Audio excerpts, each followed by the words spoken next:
নমস্কাৰ বন্ধু বান্ধৱীসকল, আপোনালোকক আকৌ স্বাগতম জনাইছোঁ ফোনমণিবাৰ নামৰ চেনেলটোলৈ।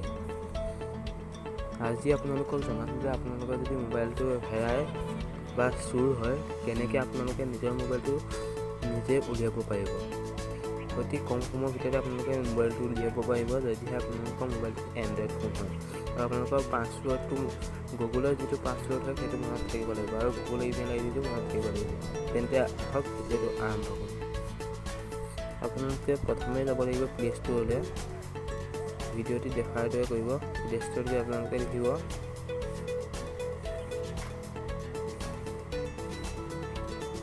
ফাইন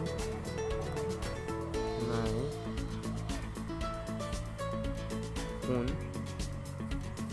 প্ৰথম যিটো এপ হয় সেই এপটো দেখিছে গুগল ফাইন মাই ডিভাইচ।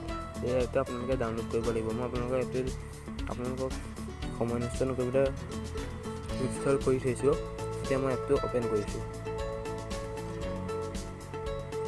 দেখিছে আপোনালোকক মই মোৰ ইমেইল আইডিটো দেখুৱাই দিব নোৱাৰোঁ চিকিউৰিটি ৰিজনত। মই আপোনালোকক আপোনালোকৰ প্ৰথমতে ইমেইল আইডিটো নিজৰ ইমেইল আইডিটো দেখুৱাই দিব যাম মোবাইলত চাব।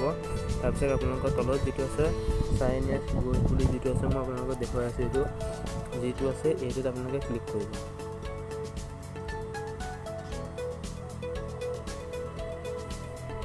আপোনালোকৰ মোবাইলটো যদি হেৰাই আপোনালোকৰ বন্ধুবৰ্গৰ পৰা মোবাইল এটা লৈ ল'ব। তাৰপিছত এই এপটো ডাউনলোড কৰিব। তাৰপিছত আপোনালোকে নিজৰ ইমেইল আইডিটো লিখিব। ইয়াত মই মোৰ নিজৰ ইমেইল আইডিটো লিখি আছোঁ। মই ইমেইল আইডিটো লিখি দিলোঁ। তাৰপিছত আপোনালোকে যিটো আছে নেক্সট, এই নেক্সটটোত ক্লিক কৰিব। তাৰপিছত আপোনাৰ আহিব ইণ্টাৰ ইয়াৰ পাছৱৰ্ড। এই ইমেইল আইডিটোৰ পাছৱৰ্ডটো বিচাৰিব। মই আপোনালোকৰ চিকিউৰিটি দিনৰ পাছৱৰ্ডটো দেখুৱাব নোৱাৰোঁ, মোৰ পাছৱৰ্ডটো দি আছোঁ। পাছৱৰ্ডটো দিয়াৰ পিছত নেক্সট কৰিব।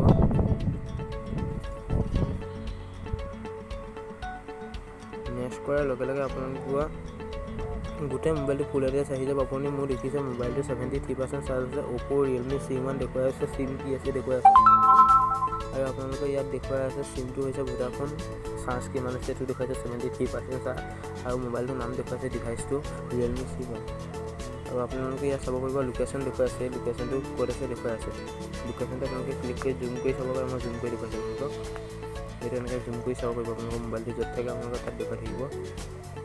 এনেকৈ আপোনালোকৰ লোকেশ্যন যিটো হয় দেখুৱাই থাকিব। এনেকৈ লোকেশ্যনটো চাই পেলাই আপুনি মোবাইলটো উলিয়াব পাৰিব কম সময়ৰ ভিতৰতে। আপোনালোকে যদি মোবাইলটো যদি আপোনাৰ বন্ধুবৰ্গৰ ওচৰত থাকে বা যদি চুৰ কৰি বন্ধুবৰ্গ থৈ দিয়ে, তেতিয়া আপোনাৰ প্লে চাউণ্ডত গৈ আপুনি ক্লিক কৰি পেলাই চাউণ্ডটো বঢ়াব পাৰিব। তাৰপিছত আপুনি প্লে চাউণ্ডৰ যিটো আছে সেইটো ক্লিক কৰিব পাৰিব। তাৰপিছত আপোনাৰ চিকিউৰ ডিভাইচ আপোনাৰ যদি মোবাইলটো যদি প্ৰাইভেচি আছে,